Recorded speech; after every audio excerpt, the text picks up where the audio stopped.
You only need the willingness to think differently, act intentionally, and stay consistent long enough for the seeds you plant to become the forest you live in. I've seen people earning hundreds of thousands a year who are broke in reality. And I've seen people with modest salaries who quietly become millionaires. The difference is simple. Income feeds your lifestyle, but net worth feeds your future. If your expenses climb just as fast or faster than your income, you're running in place. Wealth is not measured by the size of your paycheck, but by the gap between what you earn and what you keep, and how you multiply that gap into assets that work for you. Years ago, I met a man who drove a luxury car, wore the finest suits, and dined at the best restaurants. His income was impressive, but so were his debts. Everything he owned was financed. If he stopped working for even a month, his entire world would collapse. Contrast that with another man I knew, a small business owner who lived simply, invested consistently, and never upgraded his lifestyle to match his income jumps. Within 15 years, he had more financial freedom than people earning triple his revenue because his assets outpaced his liabilities. Assets are the soldiers in your financial army, stocks, rental properties, businesses, intellectual property, things that earn money while you sleep. Liabilities are the silent thieves. Loans, credit card balances, depreciating toys that drain your energy and limit your choices. The wealthy keep their army growing and their thieves out of the house. Elon Musk once said, "You should take the approach that you're wrong. Your goal is to be less wrong over time." That's why tracking your net worth matters. It shows you the truth, whether you like it or not, and it tells you if you're moving in the right direction. Make it a habit to track your net worth quarterly. This isn't about obsessing over every penny, but about measuring progress so you can adjust course. Sometimes the numbers will tell you to spend less, sometimes they'll tell you to invest more, and sometimes they'll show you an opportunity to accelerate. The goal is to grow assets faster than liabilities and to let those assets generate more income than your labor alone ever could. Remember, a big income is impressive for today, but a big net worth is what gives you freedom for a lifetime. One of the greatest mistakes people make in their financial life is pulling tomorrow into today and paying the price for years to come. Debt, when used carelessly, is not just a number on paper. It's a chain around your future. Every time you borrow for something that won't grow in value or improve your earning ability, you are trading freedom for a fleeting moment of pleasure. Warren Buffett put it bluntly, if you buy things you do not need, soon you will have to sell things you need. That is the trap of spending tomorrow's money today. When I was starting out, I watched friends finance vacations, gadgets, and even dinners. They were building memories, yes, but also building a mountain of obligations. And when opportunity came knocking, a chance to invest in real estate, start a small business, or partner in a growing venture, they couldn't say yes because their income was already spoken for by the past. Debt had eaten their options. The truth is, not all debt is bad. Borrowing to acquire appreciating assets, like a property that generates rental income, or to gain skills that increase your earning potential, can be a strategic move. But borrowing for consumption is like pouring water into a leaking bucket. The joy fades, but the bill remains. Steve Jobs once said, "Deciding what not to do is as important as deciding what to do." The same applies here. Deciding what not to finance is as critical as deciding what to invest in. A powerful commitment is to adopt a zero credit card debt lifestyle. If you can't pay it off in full at the end of the month, you can't afford it yet. This isn't about deprivation.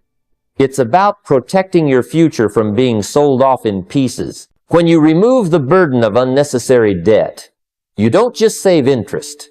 You reclaim mental clarity, reduce stress, and position yourself to say yes when the right opportunity appears. The wealthy don't just make money, they protect it from being stolen by the past. If you want true financial freedom, let tomorrow's money stay in tomorrow. Money without direction will always find a way to disappear. It's like water. It will flow somewhere. And if you don't build a channel for it, it will seep into the cracks of impulse and waste. The wealthy understand something most people overlook. Every dollar is an employee. It's either working for you or against you. Your job is to be the wise employer who assigns every dollar a role before it even arrives. When I began earning more than I needed to survive, I made the mistake of thinking extra money meant extra freedom to spend. But I soon realized that without a plan, my lifestyle simply expanded to match my income, sometimes even outpacing it. That's when I learned the principle. Every dollar needs a job. Not some dollars, every single one. One of the most effective systems I ever adopted was dividing money into 4 categories: living, investing, learning, and giving. Living covers your essentials and the life you want to maintain. Investing grows your future, whether it's real estate, stocks, or a business. Learning is about upgrading your mind, seminars, books, courses, because wealth can vanish, but skills will rebuild it. And giving keeps your heart open, your perspective healthy, and your wealth in motion. But here's the key. Don't rely on willpower to do this every month. Systems beat willpower every time. If you have to make the decision fresh every payday, emotions will win and old habits will creep back. Automate the process, set up separate accounts, and have the transfers happen the moment your income hits. This way, your system is making the decisions for you. Mark Cuban once said, "Don't let your money just sit there, put it to work." That's what an allocation system does. It ensures no dollar is lazy. Over time, the magic of this discipline isn't just in growing your wealth. It's in the peace of mind that comes from knowing your money has a purpose, a plan, and a path to multiply. Wealth isn't built by chance, it's built by structure. And structure starts with telling every dollar exactly where to go before it even arrives. The way you think about money will either be the bridge to abundance or the wall that keeps you in scarcity. It's not the numbers in your bank account that determine your financial future. It's the thoughts in your mind. If you believe money is hard to get, you'll unconsciously act in ways that make it hard. If you believe opportunity is everywhere, you'll start noticing doors that were always there, waiting for you to walk through.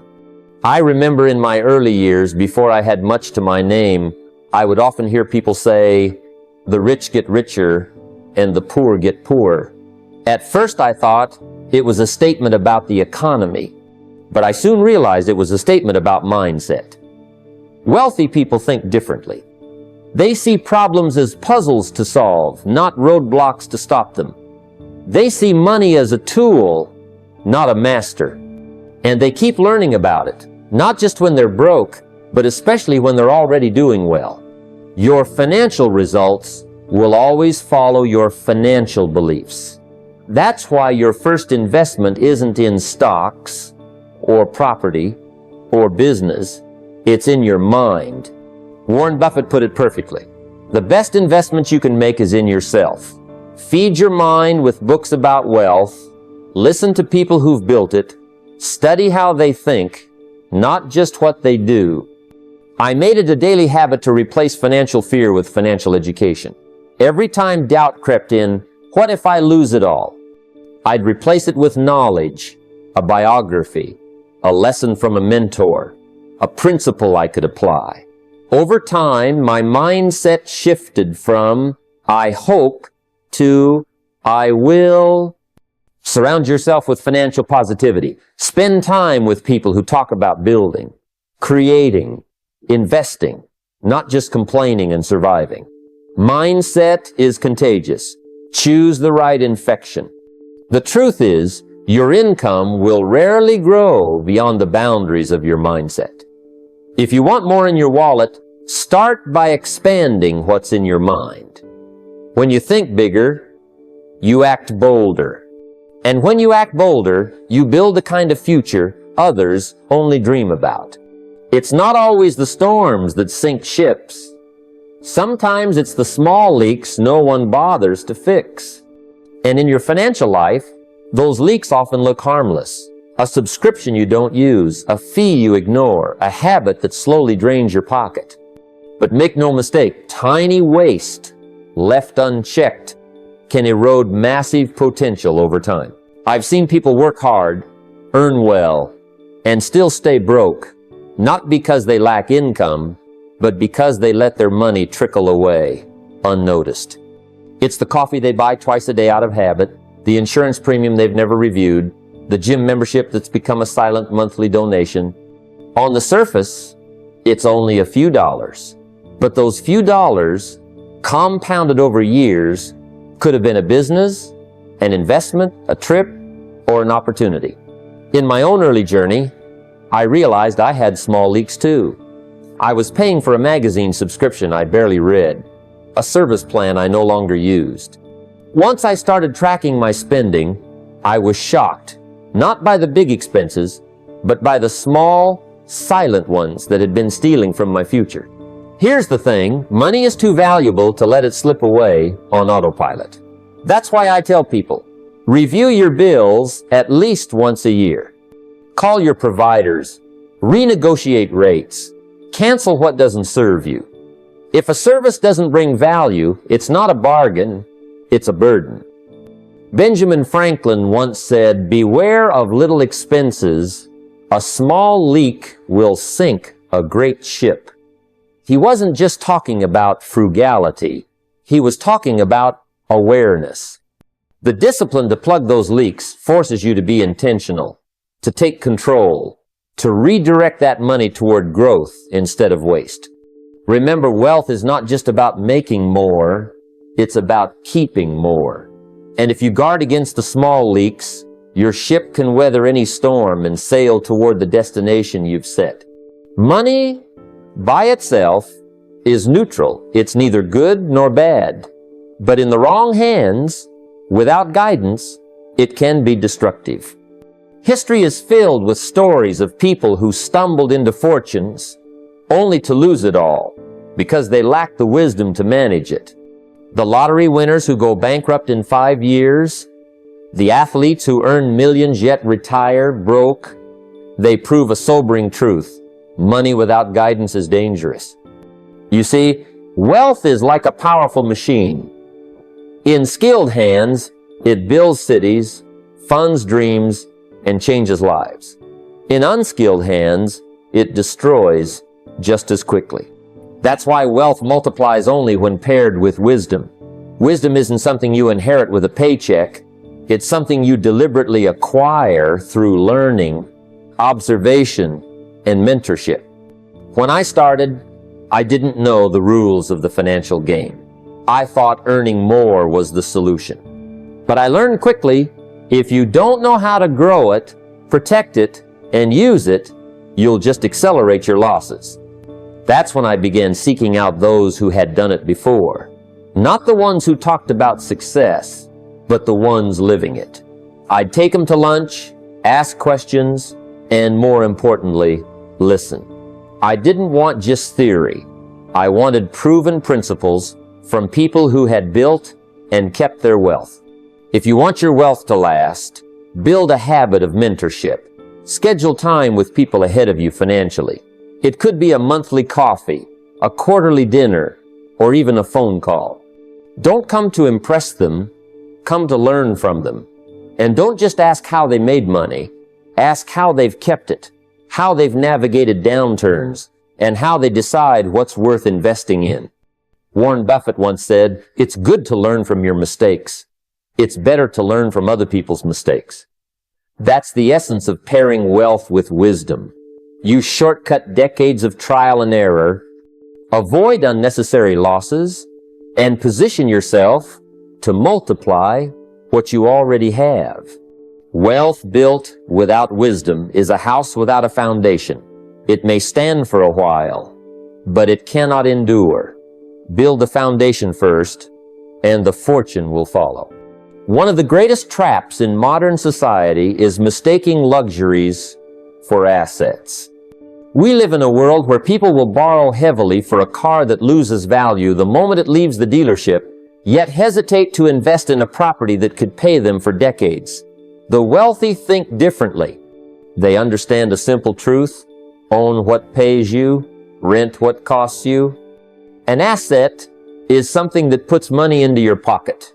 A luxury, no matter how shiny, is something that takes money out. The challenge is that luxuries often come with emotional appeal. That new car smell, that designer watch, that dream vacation, they give us a rush, but they rarely give us returns. The wealthy know how to separate emotional desire from financial wisdom. They may enjoy luxuries, but they don't let luxuries own them. When I first began earning more, I was tempted like anyone else. I wanted the nicer car, the bigger house, but an older mentor told me, first, buy things that buy for you, then let those things buy your luxuries. That shifted everything. Instead of buying a car outright, I bought an income property whose rent could pay for the car. That way, my asset funded my luxury, and when the car eventually lost value, the property was still paying me. This principle applies beyond property. Own stocks that pay dividends, businesses that generate cash flow, or intellectual property that earns royalties. Rent or lease luxuries that will decline in value. It's why some of the wealthiest people you'll meet lease their luxury cars, rent their vacation villas, and pour their ownership energy into assets that keep growing. Don't confuse having stuff with being rich. True wealth is in what works for you, not what you work for. Let your assets be the workers and your luxuries be the rewards. Remember, assets give you freedom, luxuries give you pleasure. Get the order wrong, and you'll always be chasing. Get it right, and one day your pleasures will be funded by your freedom. And that, my friends, is the only way to truly afford them. Leverage is one of the most misunderstood forces in the financial world. It's like fire. Used wisely, it can cook your meals, keep you warm, and light your path. Used carelessly, it can burn everything you've worked for to the ground. Too many people treat borrowing as an open door to comfort rather than a tool for growth. And that's why debt becomes a prison instead of a pathway. The wealthy understand that debt is not inherently bad, it's simply a tool. The danger lies in what you use it for. If you borrow for consumption, a vacation, a new wardrobe, the latest gadget, you are spending tomorrow's resources to satisfy today's impulses. That's financial quicksand. Every payment you owe in the future limits your freedom in the present. But when debt is tied to appreciating, income-producing assets, it becomes a form of acceleration. Take real estate as an example. You may borrow to purchase a property that generates rental income, appreciating over time while your tenants effectively cover your loan. Or you might borrow to expand a profitable business, knowing the returns will outpace the cost of the loan. That's not reckless, that's strategic. I've seen people with modest means create extraordinary wealth simply because they understood this distinction. One man I knew never borrowed for a car, but he did borrow to buy vending machines and place them in high traffic areas. The income from those machines paid for his car in cash a year later, no debt attached to the luxury, only to the income stream.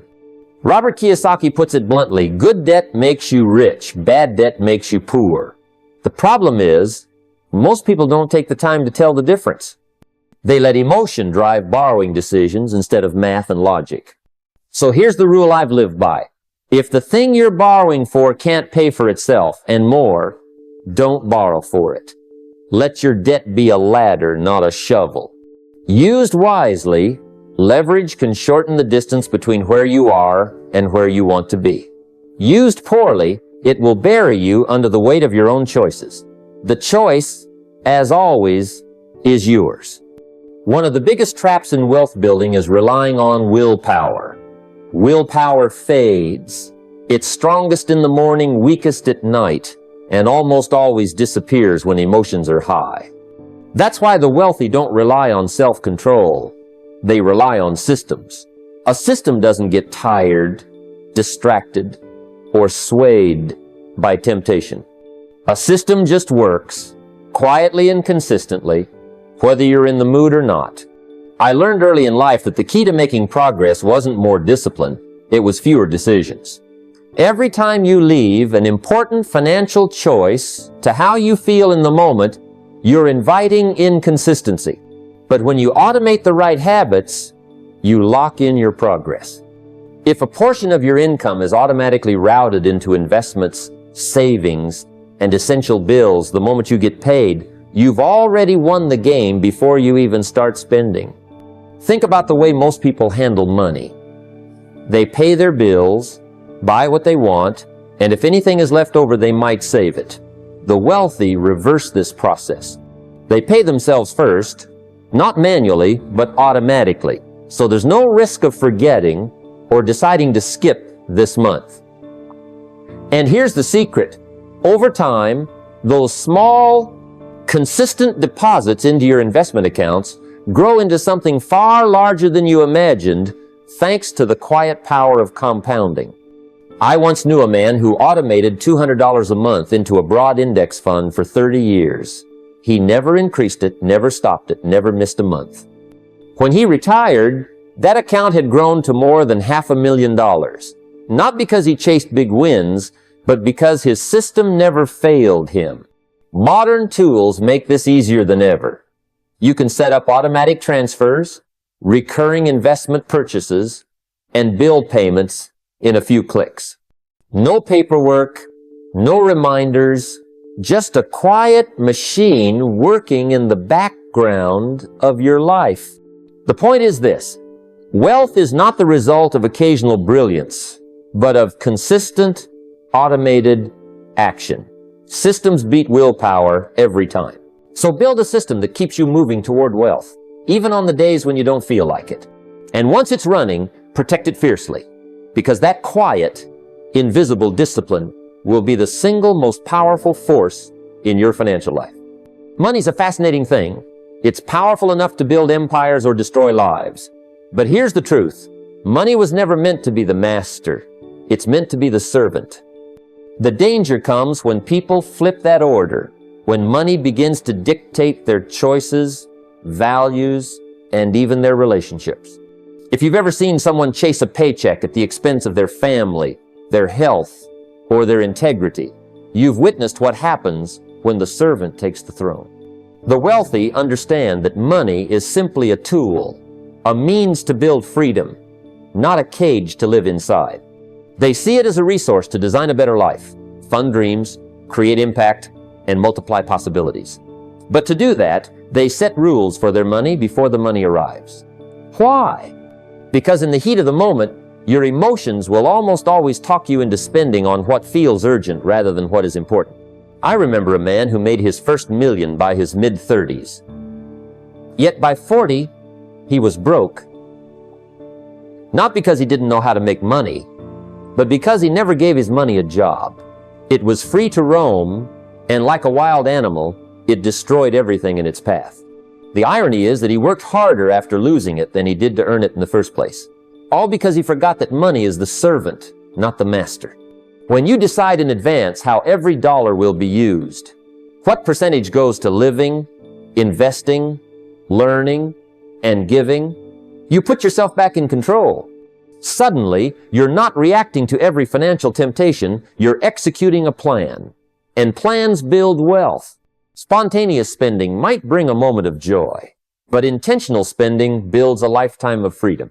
Modern culture loves to glorify the grind, working endlessly, chasing the next bonus, living for payday. But that's not freedom. Freedom is waking up one morning knowing your bills are paid, your investments are growing, your giving is making a difference, and your work is a choice, not a necessity. That's the power of keeping money in its place. If you don't master money, it will master you. And once it does, it doesn't just take your dollars. It takes your peace, your options, and eventually, your life direction. Keep it in the right role, and it will serve you faithfully for the rest of your days. One of the great illusions people live under is thinking that financial progress just happens because they work hard. But let me tell you something. Effort without measurement is like running a race blindfolded. You might be moving, but you have no idea if you're getting closer to the finish line or running in circles. Money works the same way. You can't manage what you don't measure, and you can't improve what you don't track. The wealthy make a habit of knowing their financial numbers, not once a year when tax season forces them to, but on a regular schedule. They treat it the way an athlete treats their training stats. Imagine a runner who never checks their time, speed, or distance. How would they know if they're getting better? They wouldn't, and neither will you if you never sit down to calculate your net worth, your monthly cash flow, or your asset growth. I once met a young entrepreneur who told me he was doing great financially. When I asked him about his net worth, he couldn't answer. He could tell me his monthly income down to the penny, but he had no idea how much of that income he kept, invested, or allowed to grow. 6 months later, after actually tracking his numbers, he discovered that despite making over 6 figures, he was practically breaking even. The awareness was a shock, but it was also the turning point. Here's the secret. Measuring isn't about judgment, it's about clarity. When you know exactly where you are, you can create a realistic path to where you want to be. You can spot the leaks in your finances, identify opportunities, and track your progress over time. I've seen people's confidence skyrocket just because they finally knew their exact position. It's like turning on the lights in a dark room. You instantly see what you're dealing with. Make it a habit to check your financial score regularly. That might be monthly, quarterly, or biannually, depending on your situation. Look at your income, your expenses, your assets, and your liabilities. Watch the trends. Ask yourself, am I moving forward, standing still, or sliding back? Because here's the truth. Without measurement, decline can happen without you even noticing. Progress is not an accident. It's engineered. And the blueprint always begins with an honest look at the numbers. Once you start tracking, you'll be amazed at how much faster improvement follows. Too many people think the measure of a life well lived is the size of the bank account left behind. But money, on its own, is a poor legacy. It can be spent, mismanaged, or even become a burden to those who inherit it, if it's not paired with something more enduring, wisdom. True legacy is not just about the wealth you accumulate, it's about the character, values, and principles you plant in others that will grow long after you're gone. I've met heirs who inherited fortunes and lost them within a few short years, not because they weren't intelligent, but because they had never been taught the discipline, the patience, or the vision that built that fortune in the first place. Contrast that with families who may not have started with much, but where each generation passes on lessons about hard work, integrity, and stewardship. Their wealth, whether large or small, tends to grow over time because it's protected by the wisdom of those values. When I think about what truly matters, I'm reminded that the best parts of what we leave behind can't be taxed or stolen. It's the mindset we instill, the example we set, and the stories we tell. If your children, your friends, or your community remember you for the principles you lived by, your honesty in business, your generosity with time, your consistency and discipline, then you've left something priceless. Don't wait until the end of your life to think about legacy. Build it day by day in the way you live, the choices you make, and the time you invest in others. Document your lessons. Write them down, record them, share them over dinner conversations. Let those around you hear, not just what you did, but why you did it. Tell them about your failures as well as your successes, because the wisdom in failure often outlives the applause of victory. Money is a tool, but wisdom is the instruction manual. If you leave the tool without the manual, it can be dangerous. But if you leave both, you empower others to build upon what you've started and even take it further than you ever imagined. That is how you create wealth that lasts, not just in numbers, but in spirit. Because in the end, the richest inheritance is not what's in the bank, but what's in the heart and mind.